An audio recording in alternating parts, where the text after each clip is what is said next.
Budgeting should be a cornerstone of your financial house. You should focus on tracking all of your expenses for the month, creating a budget. Start with listing your monthly income. Budget out with 4 weeks of take-home pay. If you're bi-monthly, you want to grab your pay stubs or a calculator and see what 10 workdays of pay looks like, then multiply by 2. This will help you budget out worst-case scenarios. If your monthly income fluctuates, list your worst-case scenario or lower than average scenario. Budget out for that instead. And anything that's left over should be allowed to float in your checking account as a buffer.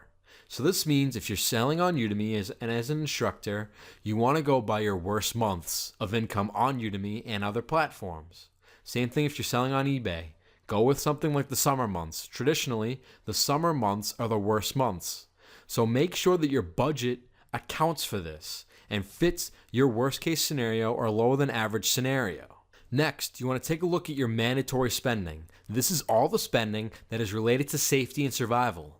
This kind of spending includes mortgage, rent, and insurance, electricity, natural gas, water and sewage, groceries, and transportation.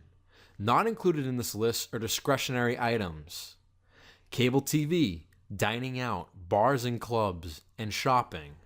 Just as a rule of thumb, you should consider making major changes to your lifestyle if one of these following scenarios is happening to you. Your monthly mortgage or rent is more than 30% of your take-home pay. You might want to consider getting a roommate or moving to a much cheaper place. Your monthly expenses on your car is more than 15% of your take-home pay. You might want to consider carpooling to work, traveling less, or taking the bus or riding a bike. You may also want to consider moving closer or selling your car if either is an option. If your groceries are costing more than $300 per person per month. If you're trying to cut costs, you might want to consider looking at more frugal options for buying groceries, such as buying in bulk, going for store brand foods, or frequently less expensive grocery stores.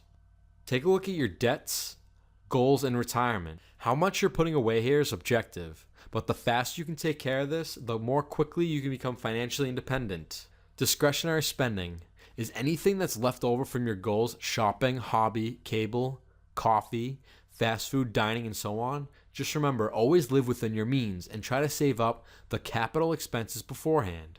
Cutting your spending meaningfully. Once you've begun to track all of your expenses carefully, you will begin to notice where to make appropriate cuts.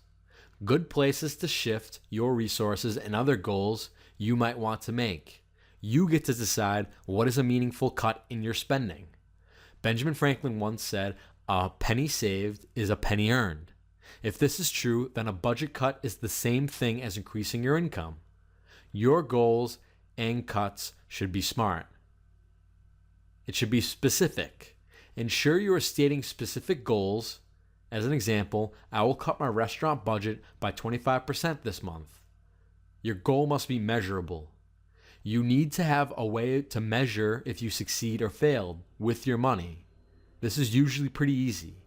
The example above is measurable.